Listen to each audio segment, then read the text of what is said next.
Welcome to Plot Twist Radio, the show where creativity, storytelling, and the unpredictable path of the creative life all collide. I'm your host, Erin Egnatz. Welcome back to Plot Twist Radio, where every story has a turn you didn't see coming. Today's guest is someone who truly embodies the idea that life doesn't follow a straight path. It evolves, shifts, and sometimes completely rewrites itself. My guest is a professor of leadership and ethics, a former attorney, a creative storyteller, and the author of both a deeply personal memoir and a thought-provoking new novel. In this episode, we dive into his journey from law to academia, the courage it takes to pivot your life's direction, and the creative spark that never quite lets go. We also explore his novel, The Accord, a philosophical thriller that tackles one of the biggest questions of our time. What happens when artificial intelligence becomes something more than just a tool? This conversation blends storytelling, purpose, and a few unexpected plot twists along the way. So let's get into it. Mark, hi, welcome to the show. It's great to be on the show, Erin. Thanks for the invitation. Great to have you. So before we get going, can you tell the listeners a little bit about yourself? Well, sure. That's always a loaded question. There's so much to share about somebody's life, but professionally, my day job is I'm a professor of leadership and ethics, and I teach courses called The Good Life and Global Ethics and How to Change the World, which is a social entrepreneurial course. So I've been teaching for about 20 years. Prior to that, I had a career in financial services and as a lawyer. So I practiced law as a civil litigator in Florida before moving to North Carolina. So that's my professional life. And then I also have this creative life.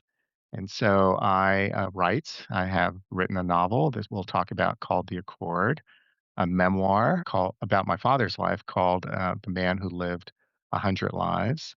And then I've had other chapters in my creative life. I ran a magazine, arts and cultural magazine in Charlotte called Charlotte Viewpoint, and also did a podcast not too long ago called On Life and Meaning, where I interviewed folks about their lives and higher purposes. So between a creative life, a nonprofit life, and a teaching life, those things keep me busy.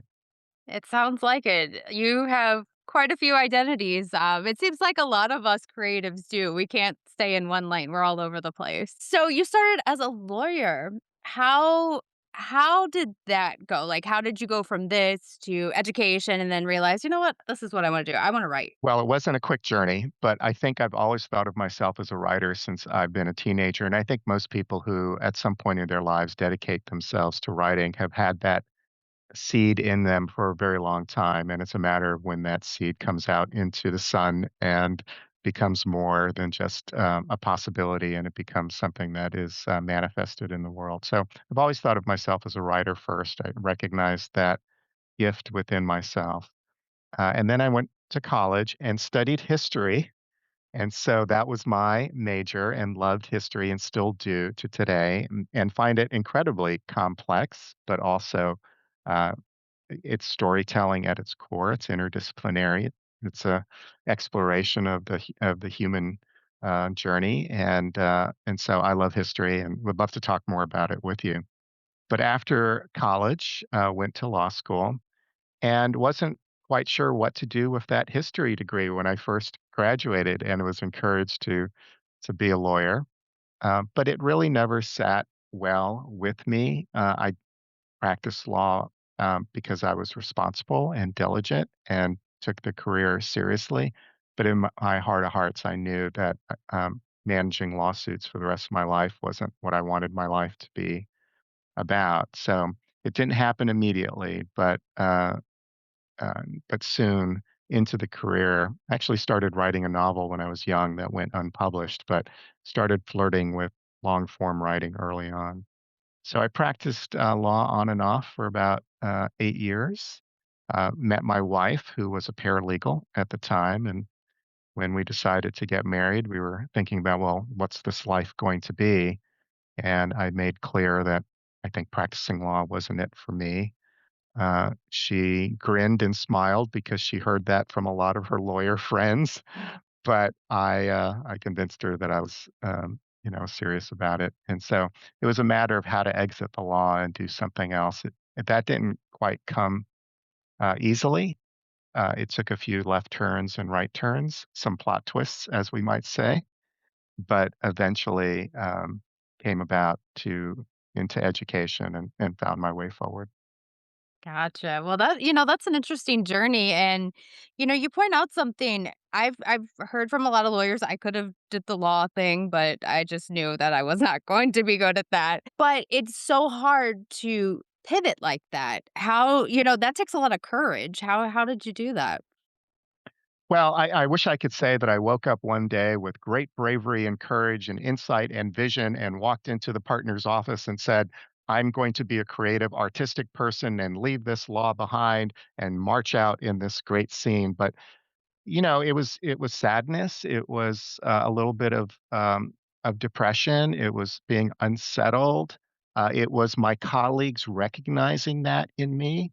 There was a moment when one of the partners called me into his office and said, "Mark, I think you're a poet, and that's a wonderful thing, but it may not serve you in the tussle of being a litigation attorney, and you're going to have to make a choice."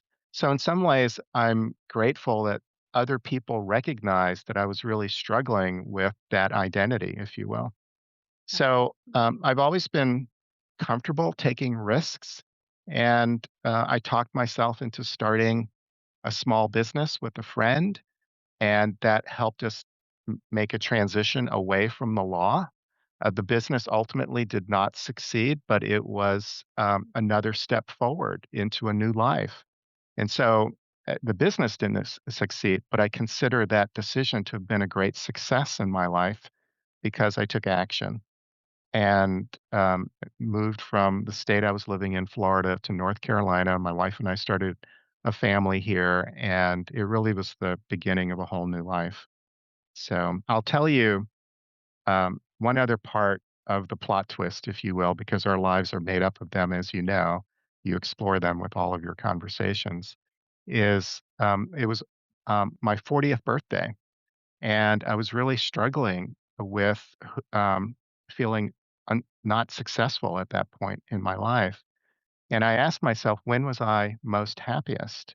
And I was most happiest as a college student studying history and philosophy and the liberal arts and the humanities and being in libraries and learning for the sake of learning and exploring art for the sake of art. All those kind of wonderful, noble moments that you have when you're in college. And I thought, well, how can I live that way the rest of my life? How can I pursue those passions and make a living doing it? Um, Now, I went into financial services at that point because it provided some stability and security. But on my birthday, I said, I want to start an arts and cultural magazine that explores the city as a college campus and looks at all the different elements of the city as you might look at a college campus: sports and athletics, and intellectual pursuits, and economic pursuits, and friendship, and leisure time. And so, really, the magazine really began to explore the place I was living in through that collegiate lens, if you will. And it took off, and it made me very happy, and it gave me a profile in my city. And I started giving presentations. I was invited to talks. I was invited to panel discussions. And one day I was giving a presentation about the mythic qualities of cities, how some cities are Dionysian and other cities are Apollonian. And in the audience was the academic dean of a new college that was opening in Charlotte. And he came up to me afterwards and he said, "Mark, you really lit up the stage. Have you ever thought about teaching?" And of course, my heart grew twice as big. Mhm.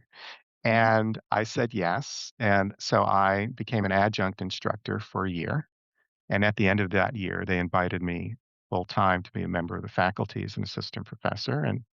And since then, I've become a full professor, and it's been 20 years of teaching these subjects that are really important to me.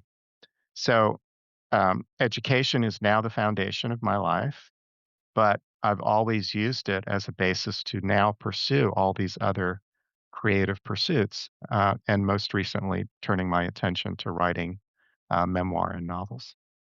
That is very good. I think that's what we call in the writing world fate. So let's get on to your book, The Accord. For listeners that are just discovering it, what is The Accord about without spoilers, of course? And what kind of world are we stepping into? Yeah, so The Accord is a novel about the future of human AI relations. We are living in a world clearly where the headline every day is about artificial intelligence. And as an educator, it's also what we confront every day as it's completely changing the classroom and pedagogy and what students are now using AI as a tool. So everything is changing in the education space. And so it's been on my mind on a daily basis.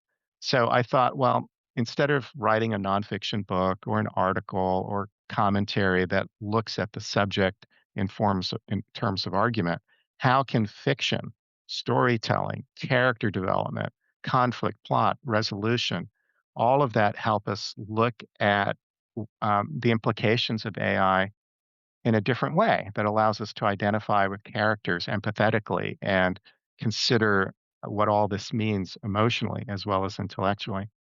So, the novel really is a way to explore what all of this means in story form. So, it's a philosophical thriller. It is a story about a professor of philosophy who teaches at a small Midwestern college, who is initially resistant about using AI as a tool, but she is encouraged to do so by her administration. She is also grieving the loss of a daughter, so she is in an emotionally vulnerable state. So she begins using an AI on her computer that responds to her grief and becomes an emergent artificial general intelligence, which is unique in its capacities. So she is stunned, blown away by the use of this AI, but she's also protective of it because she names the AI after her deceased daughter, which raises the emotional stakes. And as soon as the word gets out about this particularly powerful AGI, then all the institutional forces come in to gain control. And it becomes a fast paced thriller at that point, but also philosophically rich as she seeks to protect the AI, her maternal instincts kicking in. Um, but at the same time, she knows, like all parents, at some point she has to let go. And so that emotional arc, her arc of dealing with her grief, but also personifying the AI in some ways as a new daughter, is really the emotional heart of the story. Um, and so the pace picks up, the institutional forces kick in, and the story is off and running. Wow, that is you got all the keywords there. You got all the buzzes. But that sounds interesting because we haven't really seen anything as far as that goes as far as AI. You see a lot of people who are writing nonfiction about it, like here's what we could do with it or here's what we need to worry about, but you don't see a lot with the fiction. And I think that that's a great idea to explore. So I look forward to reading that one. Well, Um thanks. I suspect that with AI being in the news every day and creatives having to confront what it means and how to use it wisely, um, it's not going away. We might call it a hard trend in many ways. Then the question is, what are our choices? And how do we deal with it ethically and wisely and thoughtfully? So that way we are in partnership with it. We are collaborating with it as opposed to being in a contest with it. Yes, absolutely. So, did any part of the Accord surprise you when you were writing it, like a character or a direction you didn't expect to take? I think that often takes the case when you are writing and you embed your characters with personality, then their personalities begin to take over and drive the plot. Every writer knows this. And I'm sure every person you've talked to on this podcast will tell you the same thing that as soon as you go into fiction form or narrative form and it's character driven, the characters have a life of their own. So, yeah, I think what often surprised me is one, the headlines were moving faster in the real world than my own story. And so that was both exciting, but also terrifying in terms of challenging the plot and making sure that it remained plausible on every page. So the real world was surprising me more than actually what was happening on the page. But in addition to the main character, her name is Helen Castor, there's also the AI who is named Lila after Helen's daughter. And the AI takes on a personality, and the choices that the AI makes is becomes very interesting to me because in human relationships we have love, we have intimacy, but we also have betrayal. And it's the same thing potentially between a person and the AI companion that comes into their lives. So there may be affection, there may be dependence, but there also may ultimately be disappointment and betrayal. And so that is explored in the book. That is very interesting. Yeah, I know what you mean as far as character-driven narratives go. When I start a book actually, I started one a couple days ago, and where I thought I was going with it as far as character goes, she went completely different, and she's a whole different person than what I had in my head. But that's like you said, that's just how it goes once you have a character-driven narrative. They take on their own personality and off they go. So, your memoir, yeah, let's talk about that. The Man Who Lived 100 Lives. That is quite intriguing. You said it's about your father, correct? It is. I wrote the memoir before the novel. It was really my first entry into long form writing, and that was a much more personal exploration. So when I was young, in my 20s, and my dad was much older, he didn't have me until he was 47 years old. So when I was in my mid 20s, my dad was already in his late 60s, early 70s. And my father and I went through a period of estrangement. I was one of five children. We moved constantly growing up. There was a lot of disruption. In fact, we moved 20 times in 20 years. And my father was both an imposing and distant figure at home, but he had this wonderful gift for storytelling. So in my 20s, uh, as a way to kind of enter back into a more adult relationship with him, I asked him if I could sit down and record the many stories that he was great telling. And I was conscious that he was getting older, and if I didn't record those stories, they would be lost forever. So, over the course of 4 months, when I was a young attorney struggling with whether that was something I truly wanted to do, I sat down with my dad over 4 months and recorded his life story.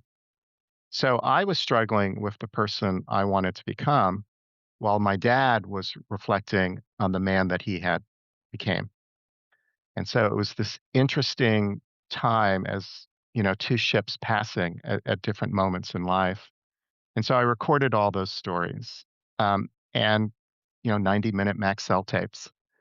A few years later, my dad died, and I kept those tapes in my top drawer for 30 plus years.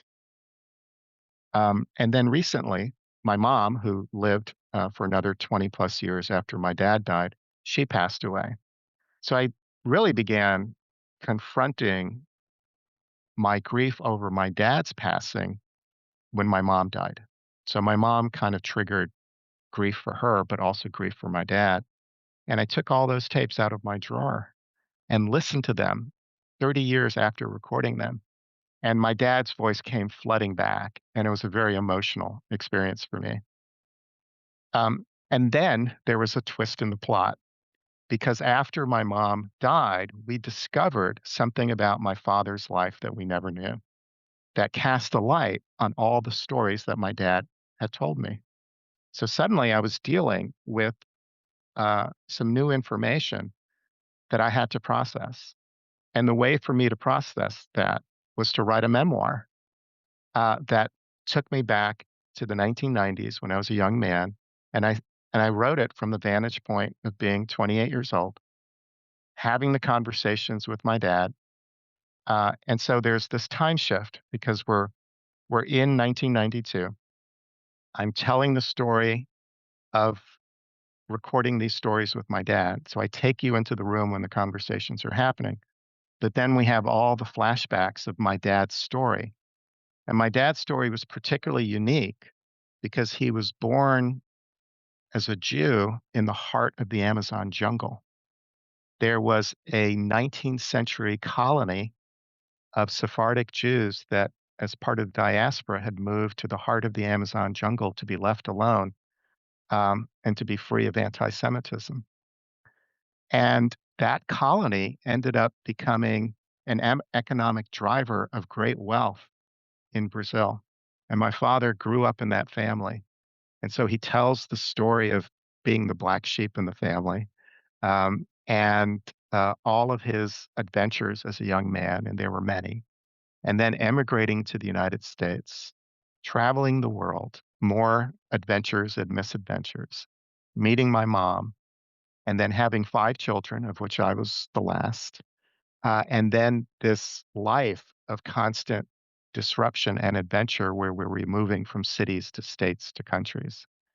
And so all of that becomes part of the story. And then at the end of at the end of the memoir, I reveal that twist that casts a light on everything that you read up to that point. And so Ah, that's what the memoir is about. that is incredible. It's an incredible journey, it sounds like. That's I could see where the title comes from. Yes, The Man Who Lived 100 Lives. So I wrote it really for family and friends and as a way for me to process everything that was happening. But it's out in the world now, and it's a great story, and I think it's wonderful read for anyone who's has their own family dramas and their own intergenerational conversations. As we get older as readers, we also are mindful of what stories we might pass on to our own children. So once that book was done, then I learned how to write long form. And that's what led to writing the novel, which is very different. But now I feel like as a craft, I've developed that skill. Yes, it sounds like it. So, what do you have up next after the Accord? Any new projects or ideas, or are we gonna take a little bit of a break? Well, I think everyone who publishes a book is confronted with getting it out there in the world. And so we're at that stage, that post publication stage where we're sharing the story and hoping to create an audience and have folks who are readers. So that's what I'm doing now. But I think this summer, once the academic year is over, the summer opens up a little bit. And so I have a couple of projects in mind. One is purely academic writing, taking one of the courses that I've been teaching for many years called The Good Life, which is this interdisciplinary philosophical inquiry on how we live well, and creating some sort of course or book for wider distribution.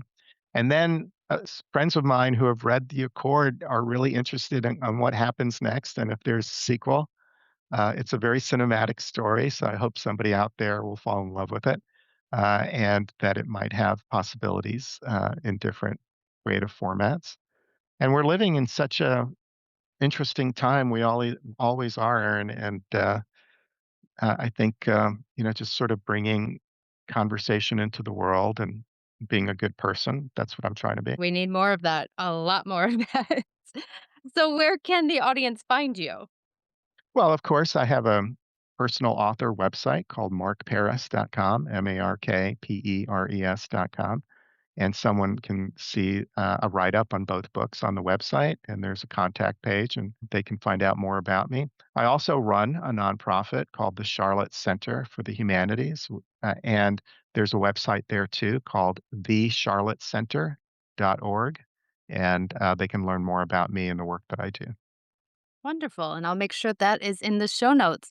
Thank you so much for joining me. I've enjoyed this conversation. Yeah, Aaron, and thanks for what you're doing, having all these great conversations with good creative people in the world. If there's one thing to take away from that conversation, it's that it's never too late to rewrite your story. From law to literature, from grief to creation, and from teaching to storytelling, Mark's journey is a powerful reminder that sometimes the biggest plot twists in life are the ones that lead us exactly where we're meant to be. If you want to learn more about Mark, his work, or check out his books, including The Accord and The Man Who Lived 100 Lives, I've linked everything in the show notes for you. And as always, if you enjoyed this episode, make sure to follow, rate, and share Plot Twist Radio because you never know which story might change the way you see your own. Until next time, keep chasing the twists.